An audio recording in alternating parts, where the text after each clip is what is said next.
इस कार्यक्रम के पुण्यार्चक हैं श्रीमती सविता हरीश कुमार जैन अजमेरा, श्रीमती निमिषा प्रियंक जैन अजमेरा, श्रीमती अंकिता मयंक जैन अजमेरा, श्री शुभम जी, श्रीमती आस्था जैन, आदेश तीर्थ विशुद्धि, चंद्रा स्वीट्स, अशोका गार्डन, भोपाल।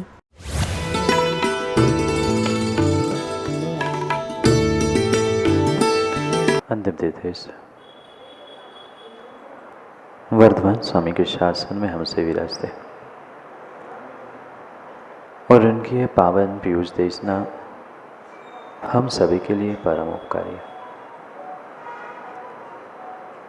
अनादिकाल से हमारी इस आत्मा में जो जन्म, जरा और मृत्यु रूपी रोग लगे, उन रोगों का उपशमन करने वाली कोई परम औषधि है तो वह एकमात्र यह जनवाणी। बाप्यात्मा,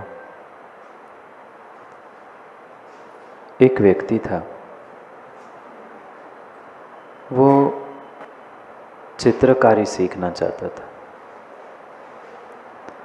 उसने पता किया कि मैं किसके पास पहुंचकर सुंदर चित्रकारी सीख सकता,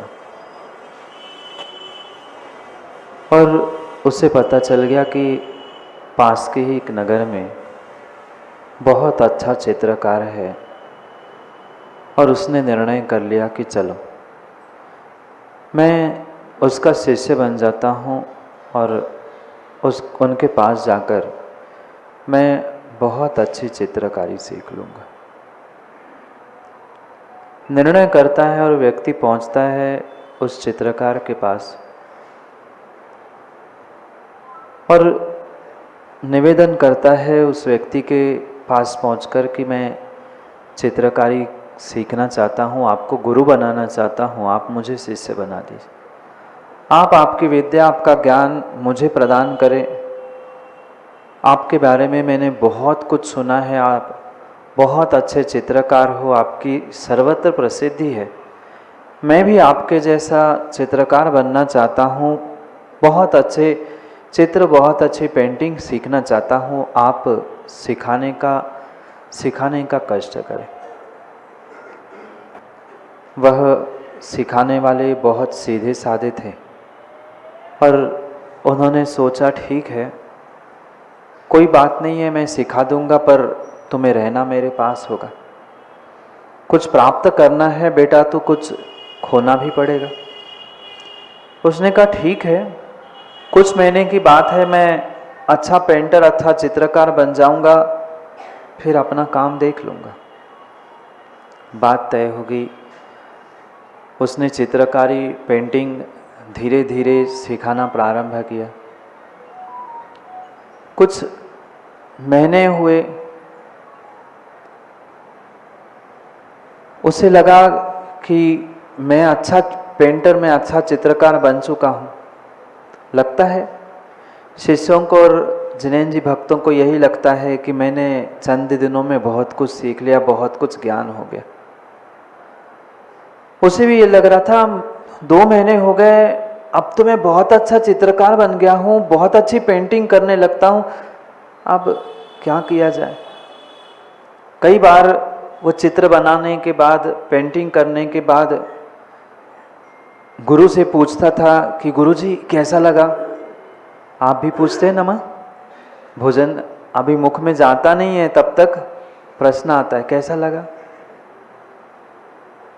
उसकी भी इच्छा थी कि गुरु से मैं सीख रहा हूँ, गुरु एक आध बार तो प्रशंसा करे। पर जितनी बार वो पेंटिंग बनाता था, जो भी ड्राइंग करता था, जो भी करता था, हर बात देखकर गुरु कुछ ना कुछ कमी निकालता। प्रत्येक चित्र में इसमें ये कमी है, उसमें ये कमी है, इसमें ये नहीं है, उसमें वो नहीं है। आखिरकार वो शिष्य थक गया और कहता है कैसे गुरु मिले, आज तक मैंने इतना सब कुछ किया, इतना सब कुछ किया, पर प्रमोद जी, गुरु जी ने एक बार भी प्रशंसा नहीं की। उदास हो गया और सोचता है मैंने गलत व्यक्ति को चुना, गलत गुरु बनाया मैंने। उसने जिंदगी में आज तक प्रशंसा नहीं की। 2.5-3 महीने होने को हुए, 2 महीने में उन्होंने कहा था मैं बहुत अच्छा कलाकार बन जाऊंगा, बहुत अच्छा पेंटर बन जाऊंगा। 3 महीने होने को हुए पर एक बार भी उन्होंने प्रशंसा नहीं की। का प्रशंसा सुने बिना मजा आता है? नहीं। भले कितनी मेहनत की हो, कितनी मेहनत की हो, थोड़ा सा किसी ने प्रशंसा के फूल फेंक दिए कि फूल के को पौगरे हमने काम किया, और फिर कोई बड़ों ने प्रशंसा की, फिर तो कहना ही क्या। वो भी प्रशंसा का भूखा था, सोच रहा था हो ना हो, गुरु की उम्र अब ढल रही है, गुरु की बात तो मेरा नंबर आएगा, मेरी प्रशंसा होगी। प्रशंसा का भूखा था, वो सोच रहा था कि मेरी प्रशंसा हो, मैं इतनी मेहनत कर रहा हूं, दिन रात मात्र चित्रकारी के अलावा, पेंटिंग के अलावा कुछ नहीं करता हूं, गुरु एक बार तो कहे। आप लोगों को नहीं लगता ना? आप लोगों को नहीं लगता ना? एक बार तो कम से कम झूठी ही कह दे, पर सबके सामने कह तो दे अच्छा किया। पर वह सच्चे गुरु थे, एक बार भी उन्होंने प्रशंसा नहीं की। फिर उसके दिमाग में एक तरकीब सूझी, उसने कहा मैं गुरु की परीक्षा करता। शिष्य ने सोचा कि मैं गुरु की परीक्षा करता हूं, देखता हूं सही में मेरा गुरु गुरु है कि ऐसे ही है। बहुत सुंदर चित्र बनाया, बहुत सुंदर रंग उसने उसमें भर दिए, बहुत ही सुंदर वह चित्र था। और चित्र उसने कहा कि मैं पूछने जाऊंगा तो गुरु क्या कहेगा, मैं दिखाने ले जाऊंगा, मैं पूछने जाऊंगा तो गुरु तो यही कहेगा, कुछ ना कुछ कमी उसमें निकाल ही देगा। उसने सोचा कि आज एक काम करते हैं, मैं चित्र लेके जाऊंगा ही नहीं। चित्र तो मैंने बना लिया, पर उसने सोचा कि जो साथ वाला पढ़ने वाला कलीग है ना, उस नए नए आए हुए उस अपने दोस्त के हाथों उसने चित्र भेजा और उसको समझा के भेजा, तुम ये नहीं कहना कि मैंने बनाया है, तू ये कहना कि तूने ही बनाया। मित्र था, उसे पता नहीं था। वो चित्र पेंटिंग हाथ में लेता है और ले जाके गुरु के सामने रखता है और गुरुजी से पूछता है कौन? जो नया आया हुआ व्यक्ति था, उसका दोस्त था, वो सामने गुरु के सामने रखता है और गुरुजी जैसे देखते हैं वो तो आश्चर्यचकित होते हैं और पूछते हैं उस व्यक्ति से जो चित्र ले आता है, उससे पूछते भाई बताना ये चित्र किसने बनाया? अब उसको तो पढ़ा लिखा के भेजा था, भेजते ना माँ, आप भी बच्चों को पढ़ा के भेजते, ऐसा कहना महाराज से, ऐसा कहना बाहर वालों से। अब उसने भी दोस्त से पढ़ा लिखा के भेजा था कि तू कुछ भी हो जाए मेरा नाम नहीं लेना, तू तो इतना कह देना, इतना ही कह देना कि ये मैंने ही बनाया। जैसे उसको कहा था, जैसे उसको समझाया था, उसने कहा कि हाँ मैंने बनाया। गुरु एक क्षण में प्रशंसा करते हैं, गुरु एक क्षण में प्रशंसा करते हैं और कहते वाह तुम तो बहुत अच्छा सुंदर चित्र बनाते हो, पर सही बताना, पर सही बताना, तुम ये चित्र तुमने बनाया है? अब दूसरी बार पूछता है तो वो भी सोचता है कि अरे हाँ कहूँ ना कहूँ क्या कहूँ, पर पढ़ाया था कि तुम्हें तो क्या कहना है, हम नहीं बनाया। उसने कहा ठीक नहीं गुरुजी हमने ही बनाया है, आप कुछ कमी तो बताओ। वो कहता है बेटा कमी तो कुछ समझ में आ नहीं रही, पर एक बात मुझे समझ में नहीं आ रही, तो इतना ही सुंदर चित्र और इतनी सुंदर पेंटिंग कब से करने सीखा?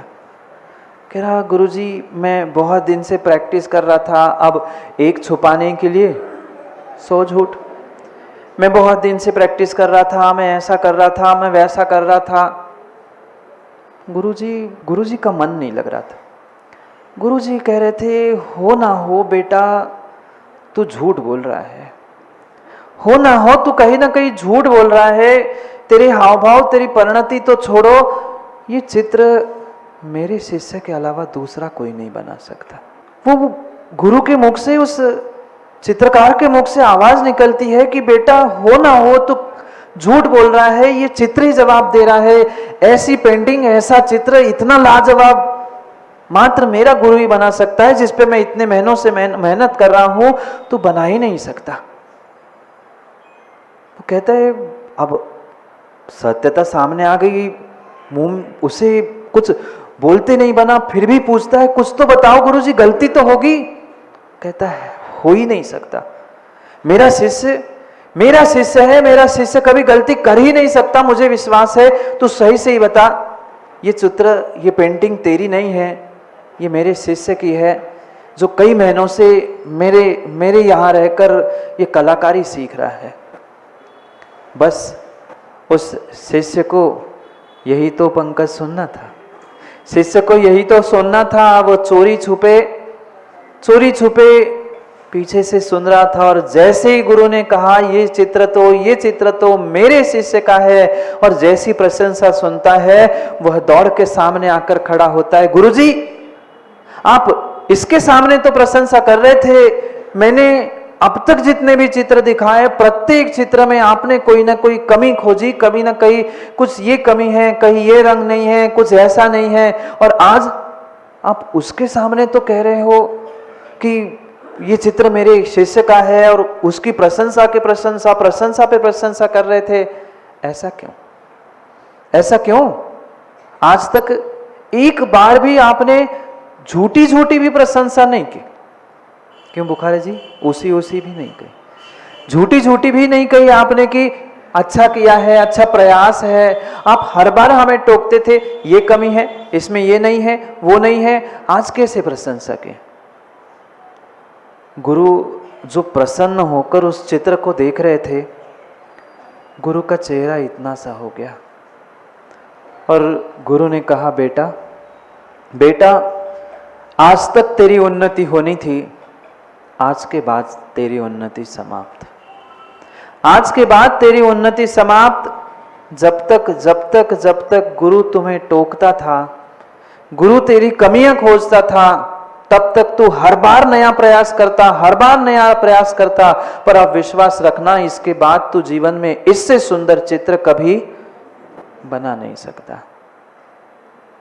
शिष्य के भी आंखों में पानी आ गया। वो सोच रहा था गुरु मेरी गलती निकालने के लिए, गुरु मुझे पीछे खींचने के लिए बार बार कमी निकालते हैं। तब उसे समझ में आया, इतने महीनों से गुरु मुझ पर मेहनत क्यों कर रहा था? क्योंकि गुरु मुझे और अच्छा कराने का प्रयास कर रहा था। इसलिए शायद गुरु बार बार मुझे टोकते हुए ये कमी वो कमी बताता था। मैं कितना मूर्ख था कि मैंने गुरु की परीक्षा करते हुए गुरु के साथ छल कपट किया, गुरु के साथ मायाचारी की। कितना विश्वास गुरु को था, गुरु चित्र रखते ही कह पड़े कि ये तो चित्र मेरे शिष्य का है। पर मैं कितना अभागा हूं, गुरु मिलने के बाद भी मैं गुरु की भक्ति और गुरु का सच्चा शिष्यत्व प्राप्त नहीं कर पाया। ध्यान रखना। जीवन में अगर उन्नति चाहते हो तो माताओं, कभी गुरु से प्रशंसा सुनने की भाव मत रखना। ठीक है, घर परिवार मित्र मंडली, इन सबसे तुम प्रशंसाओं को सुन सकते हो, पर यह भी ध्यान रखना, अगर गुरु ने कही दीपांशु तुम्हारी कमी खोजी है, तुम्हारी कमी को बताया है, तो विश्वास मानना वे तुम्हें और अच्छा देखना चाहते हैं। इसलिए 4 लोगों के सामने तुम्हारी कमी बताई जा रही है, तुम्हें डिमोरल करने के लिए नहीं। पर हम क्या सोचते हैं? हम तो यही सोचते हैं, कहीं ना कहीं हम अच्छे नहीं लगते होंगे, हमसे कोई दूसरा अच्छा लगता होगा, उसकी तो प्रशंसा करते, मेरी तो कमी खोजते, मेरी तो बुराई करते हैं। ध्यान रखना, एक सामान्य व्यक्ति तो स्वार्थ के वशीभूत होकर तुम्हारी बुराई, तुम्हारी कमियां खोजेगा। पर प्रशांत जी, तुमसे कुछ बहुत ज्यादा एक्सपेक्टेशंस जब होते हैं गुरु को, तब ही जाकर वह तुम्हारी कमियों को खोजकर कमियों को निकालने का प्रयास करता है। पर इतनी बड़ी सोच, बोलो ना, इतनी बड़ी सोच हमारी नहीं होती। जो गुरु हमारी कमियां खोजता है, जो गुरु हमारी प्रशंसा नहीं करता है, हम उनकी कमियों को दुनिया के सामने प्रस्थापित करते हैं। अरे वो क्या कहते हैं, वो काहे के गुरु, उनको क्या आता है? नहीं। जीवन में ध्यान रखना, अगर किसी भी प्रकार से तुम्हें ऊंचाइयों को छूना है तो कभी गुरु के साथ स्पर्धा और गुरु की कभी प्रशंसा सुनने के भाव मत रखना। कभी जीवन में उस दिन से तुम्हारी उन्नति नहीं हो सकती। क्या कहा गुरु ने?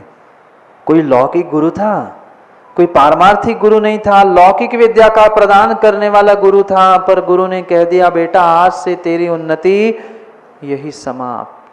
अब चाहे तू कितना ही प्रयास कर लेना, कितना ही तुम किसी दूसरे के पास जाकर भी इस चित्रकारी को सीखने का प्रयास करना, पर ध्यान रखना इसके आगे तू अब बढ़ने वाला नहीं है, इसके आगे तू अब बढ़ने वाला नहीं है। यही रहस्य आज पुनः भगवान कुंद स्वामी समझाना चाहते हैं। कल उन शिष्यों के लिए, उन भक्तों के लिए समझाया था कि अगर जीवन में तुम्हारी गुरु के प्रति भक्ति नहीं है, गुरु के प्रति समर्पण नहीं है, गुरु के प्रति श्रद्धा नहीं है, तो तुम्हारा नियम से दुर्गति के लिए गमन होगा। नियम से दुर्गति के लिए गमन होगा। दिखावे के लिए गुरु का नाम ले लेना, अपना काम चले इसलिए गुरु का नाम ले लेना, गुरु का नाम भी बदल लेना, ऐसे भी जीव है आज।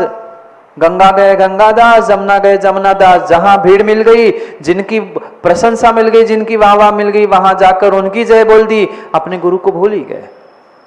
नहीं, परम उपकार होते उस गुरु के, जिन गुरु ने तुम्हें जीना सिखाया, जिन गुरु ने तुम्हें दीक्षा शिक्षा प्रदान की। वो गुरु तुम्हारे लिए ब्रह्मांड के गुरु से भी सर्वश्रेष्ठ होते हैं, क्योंकि वे तुम्हारे लिए उपकारी होते हैं।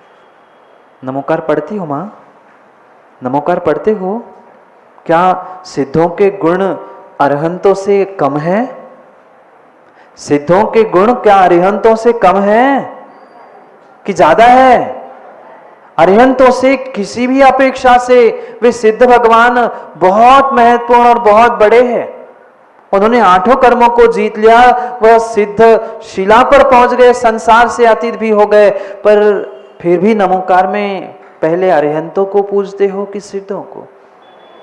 नमो अरिहंताणम पढ़ते हो पहले कि नमो सिद्धाणम पढ़ते हो?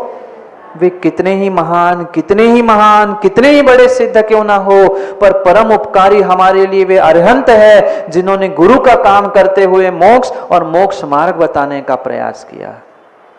इसलिए ध्यान रखना जिनेन्द्र जी, जिस गुरु से तुमने अ आ ई ऊ सीखी है, आगम की, धर्म की, भले ही आज तुम्हारी प्रशंसा, तुम्हारी वाहवाह, तुम्हारा पुण्य, तुम्हारी यशा कीर्ति आसमान को भी छू क्यों नहीं रही हो, पर कभी गुरु का नाम छुपाना मत, कभी गुरु का नाम छुपाना मत, गुरु का नाम छुपाना मत। हो सकता है तुम्हारा पुण्य उदय तीव्र था, गुरु से भी तुम आगे बढ़ गए, पर सम्यक ज्ञान के अंगों में 8 अंगों में एक अंग ऐसा कहा है जिसका नाम है अनिन्नवाचार। कभी जीवन में गुरु के उपकारों को मत भूलना। निन्नव यानी छुपाना और अनिन्नव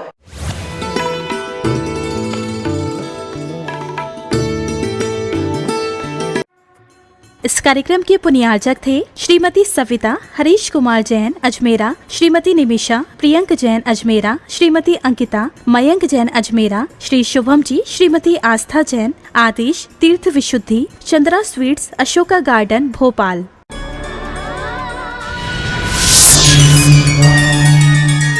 इस कार्यक्रम के पुण्यार्चक हैं श्रेष्ठी श्री अमित जैन शाह,